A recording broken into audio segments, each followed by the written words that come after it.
Assalamualaikum warahmatullahi wabarakatuh. Halo semuanya, bertemu kembali dengan saya untuk belajar kimia bersama. Nah, untuk pertemuan kita kali ini kita akan belajar tentang tata nama alkena dan juga isomernya. Oke, yang pertama kita akan membahas tentang apa itu alkena. Jadi, alkena itu merupakan senyawa hidrokarbon alifatik tak jenuh yang memiliki ikatan rangkap dua pada rantai karbonnya. Nah, contoh paling sederhana dari senyawa alkena itu yaitu etena, di mana di alkena ini etena memiliki dua atom C yang masing-masing dari atom C-nya itu mengikat dua atom hidrogen.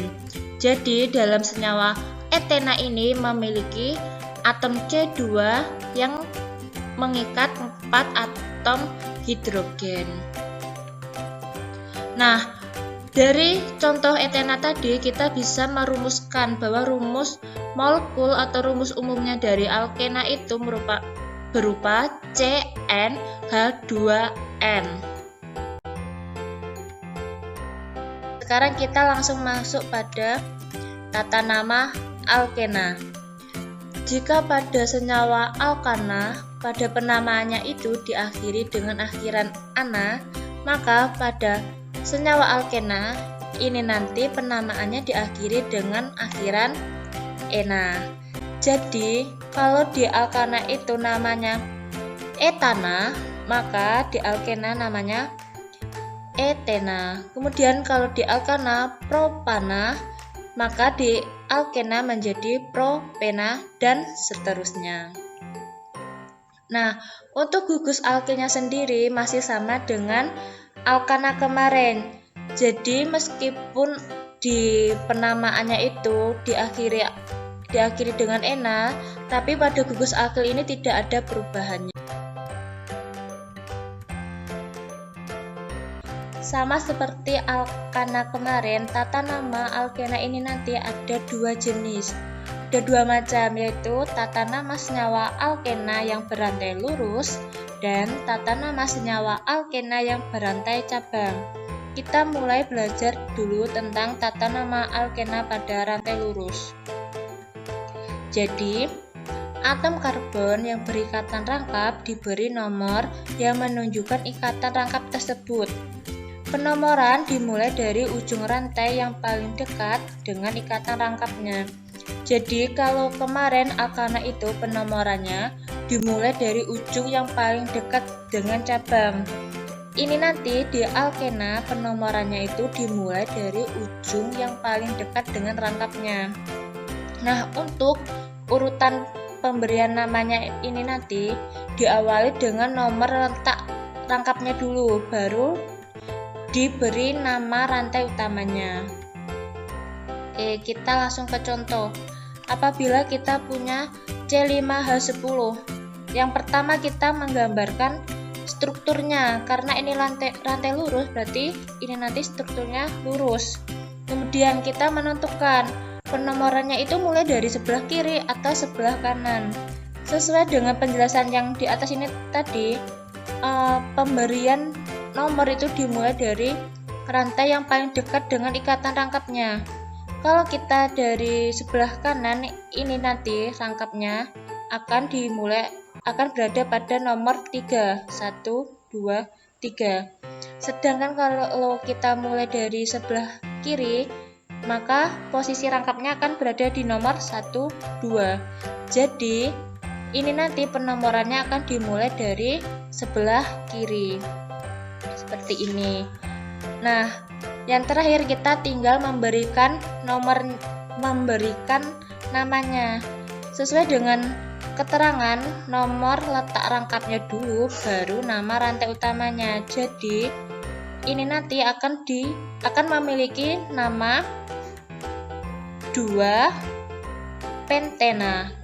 2 karena letak rangkapnya ada di posisi 2, dan pentena karena memiliki 5 atom C. tadi kan kita udah belajar tentang penamaan senyawa alkena pada rantai lurus. Sekarang kita akan belajar penamaan senyawa alkena pada rantai bercabang. Sama seperti alkana kemarin, ada beberapa tahap untuk memberikan nama pada alkena rantai cabang ini. Yang pertama itu menentukan rantai utama yang memiliki ikatan rangkap duanya. Jadi, nanti yang dipilih itu rantai yang paling panjang yang memiliki ikatan rangkap di dalamnya. Yang kedua, penomoran atom dimulai dari yang paling dekat dengan rangkap, seperti yang tadi ya. Kemudian, yang ketiga, letak ikatan rangkap diberi nomor dan disebut sebelum nama rantai utama. Jadi nomornya dulu baru nama rantai utamanya. Yang keempat, itu apabila cabangnya lebih dari satu. Bila cabangnya itu dari jenis yang beda, maka yang ditulis awal itu yang alfabetnya paling depan. Jadi kalau misalnya ada metil sama etil, berarti yang ditulis itu etilnya dulu baru metil. Kemudian apabila cabangnya itu ada dua, berarti penamaannya diawali dengan D. Kalau cabangnya ada 3, itu tri. Kalau 4 itu tetra dan seterusnya. Nah, penambahan di, tri atau tetra ini untuk nama cabang yang sama. Nah, yang kelima, urutan penyebutannya dimulai dari nomor letak cabangnya, kemudian nama cabangnya, baru nomor letak ikatan rangkapnya, dan diakhiri dengan nama rantai utama. Masuk pada contohnya. Bila diberi suatu struktur seperti berikut ini. Yang pertama kita menentukan rantai utamanya dulu. Rantai utama itu yang paling panjang dan yang memiliki ikatan rangkap di depannya. Jadi ini nanti rantai utamanya yang paling panjang ini, C4. Kemudian kita memberi penomorannya. Penomoran diawali dengan ujung yang paling dekat dengan rangkap. Di sini yang paling dekat dengan rangkap yaitu ujung yang paling kiri. 1, 2. Oke. Nah, setelah itu kita tentuin nama cabangnya. Di sini ada CH3, C-nya ada 1. Itu sama seperti yang alkana kemarin. Itu berarti CH3 itu cabangnya metil. Nah, yang terakhir kita tinggal memberi nama.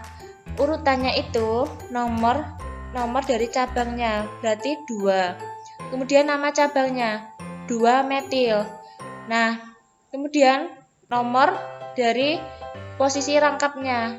Posisinya rangkap itu ada di nomor 1. Berarti 2 metil 1. Rantai utamanya itu ada 4. Berarti kalau C-nya itu 4, namanya butena. Jadi nanti namanya itu 2 metil 1 butena. Kemudian contoh yang kedua, strukturnya seperti ini, sama seperti yang tadi. Ditentuin dulu rantai utamanya. Nah, di sini rantai utamanya itu yang lurus. Kenapa yang lurus? Karena memiliki 5 atom C. Kemudian kita menentukan penomorannya. Dimulai dari yang ujung paling kiri. Kenapa? Karena yang paling dekat dengan rangkapnya. Kemudian setelah itu kita tentuin cabangnya. Di sini cabangnya juga ada CH3, berarti cabangnya metil. Tapi di sini cabangnya ada 2, berarti nanti penamaannya diawali dengan D. Jadi cabangnya nanti dimetil. Nah, yang terakhir kita tentuin namanya. Di sini ada namanya 2,3-dimetana. Karena posisi cabangnya itu ada di posisi 2 dan posisi 3. Kemudian 2-pentana. Kenapa? Karena posisi rangkapnya itu ada di posisi C2. Kemudian pentana. Kenapa pentana? Karena rantai utamanya itu mengandung 5 atom C.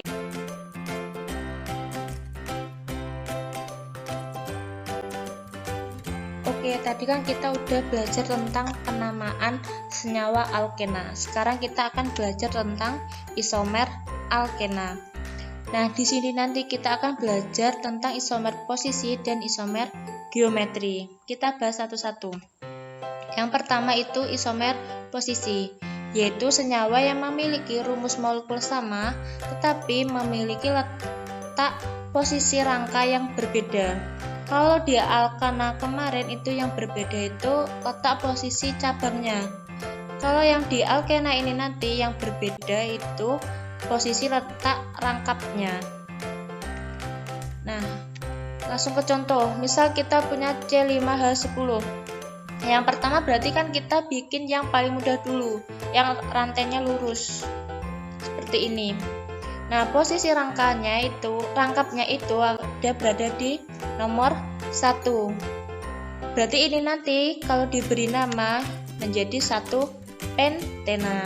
Kemudian isomer yang kedua. Kalau tadi rangkanya itu ada di posisi 1, maka akan digeser menjadi posisi yang kedua. Berarti ini nanti akan memiliki nama 2 pentena. Nah, yang ketiga. Kita balik lagi, rangkanya ada di posisi 1, tapi bedanya itu pada cabangnya. Ini sama seperti pada isomer rangka, yaitu dari rantai lurus menjadi rantai yang bercabang. Nah, di sini di alkena juga ada seperti itu. Jadi dari rantai lurus dijadiin cabang juga. Jadi dari yang rantai utamanya itu 5 akan berubah menjadi 4. Maka ini nanti akan memiliki nama 2-metil 1-butena. Kenapa 2-metil? Karena cabangnya ada di posisi 2. Kemudian isomer yang keempat. Kalau tadi posisi cabangnya itu ada di posisi 2, maka di sini cabangnya bergeser menjadi posisi 3. Berarti ini nanti namanya menjadi 3-metil 1-butena. Nah, yang terakhir, kalau tadi yang nomor 3 sama nomor 4 itu rangkanya yang berada di posisi 1, sekarang yang nomor 5 rangkanya ada di posisi nomor 2. Kemudian untuk cabangnya itu diberi pada posisi nomor 2. Ini mau dari kiri atau kanan itu sama, karena nanti kalau misalnya diberi pada posisi kanan, ini nanti sama-sama nomor 2 letaknya. Jadi ini nanti namanya 2-metil 2-butena. Jadi kita udah belajar tentang isomer posisi. Sekarang kita akan belajar tentang isomer geometri. Jadi, senyawa yang memiliki rumus molekul sama tetapi memiliki letak posisi gugus fungsi yang berbeda pada ikatan rangkapnya. Nah, di isomer geometri ini ada 2 macam, yaitu isomer cis dan isomer trans. Apa yang membedakannya? Jadi, apabila di isomer cis itu cirinya itu ada unsur yang sejajar, unsur yang sama itu sejajar. Berarti kebalikannya sejajar, maka trans itu unsur yang sama itu berseberangan. Oke, jadi yang sejajar itu cis, yang berseberangan itu trans. Kemudian ada beberapa not. Yang pertama, suatu unsur ini atau suatu struktur ini dikatakan cis dan trans apabila ada gugus yang sama pada atom C yang berbeda. Nah, berarti dikatakan bukan cis dan trans apabila ada gugus yang sama pada atom C yang sama. Oke, untuk lebih jelasnya kita langsung masuk ke contoh soalnya. Masuk ke contohnya saja ya. Jadi misal kalau kita punya C4H8, kita gambarkan strukturnya dulu. Di sini strukturnya rantai rangkapnya itu ada di posisi 2. Kemudian karena ini ada C-nya 4 pada rantai utamanya, berarti ini termasuk butena. Maka kalau diberi nama ini menjadi 2-butena. Kemudian kita gambarkan strukturnya. Yang menjadi patokannya itu C yang berikatan rangkap. Maka seperti ini, C yang berikatan rangkap. Di sini yang sebelah kiri, C itu berikatan dengan H. Nah, di sini contoh yang pertama itu hanya diletakkan di bawah. Berarti yang CH3-nya ini diletakkan di atas. Kemudian yang sebelah kanan dari rangkapnya itu hanya yang satu diletakkan di sini. Kemudian yang CH-nya 3 ini diletakkan di atasnya. Nah, kemungkinan bentuk struktur yang kedua itu kalau misalnya yang dari kiri rangkapnya itu hanya tadi kan yang gambar pertama itu di bawah, di sini hanya berada di atas. Berarti CH3-nya yang ada di bawah. Nah, sesuai dengan keterangan yang tadi, dikatakan cis apabila ada yang sejajar, unsur yang sama itu sejajar, dan dikatakan trans apabila unsur yang sama itu berseberangan. Maka dari keterangan itu tadi pada contoh yang pertama ini berarti karena hanya ini sejajar, ada yang sama dan sejajar, berarti ini termasuknya cis. Maka nanti namanya menjadi cis 2-butena. Kemudian karena di sini yang sama itu berseberangan, hanya ini berseberangan, maka ini termasuknya ke trans. Maka namanya menjadi trans 2-butena. Ini termasuk cis dan trans karena pada satu atom ini memiliki dua gugus yang berbeda yang diikatnya. Di sini yang sebelah kiri dari rangkap itu C mengikat CH3 dan mengikat H. Di sini juga mengikat yang sebelah kiri mengikat CH3 dan mengikat H, mengikat gugus yang berbeda. Nah, kemudian contoh yang bukan cis dan trans itu ini. Kalau tadi rangkapnya ada di posisi 2, kalau yang ini rangkapnya ada di posisi pertama. Berarti namanya menjadi 1-butena. Nah, penggambarannya seperti tadi. Yang menjadi patokan itu C yang berikatan rangkap. Di sini yang sebelah kiri dari rangkap itu mengikat 2 atom H. Berarti yang satu digambarkan di atas, yang satu digambarkan di bawahnya. Kemudian C yang berikatan sebelah kanan dari rangkapnya itu mengikat atom H. Di sini digambarkan hanya itu di bawah. Kemudian sisanya C2H3 itu digambarkan di sebelah atasnya. Nah, kenapa kok ini dikatakan bukan cis dan trans? Karena kita bisa lihat dari C di sebelah kiri ikatan rangkap. C ini berikatan dengan dua unsur yang sama, yaitu H, berikatan dengan 2H. Ini kan dari unsur yang sama. Maka ini bukan termasuk cis dan trans. Begitu. Jadi paham ya semuanya.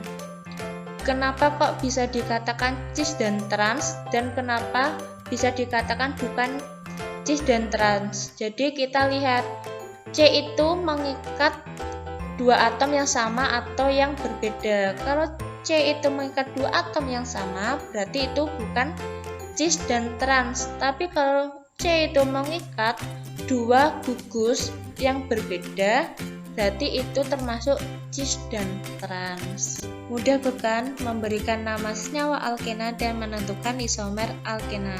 Semoga apa yang saya sampaikan kali ini dapat kalian terima dengan baik. Ketemu lagi di kesempatan lainnya dan ayo belajar kimia bersama. Sampai jumpa.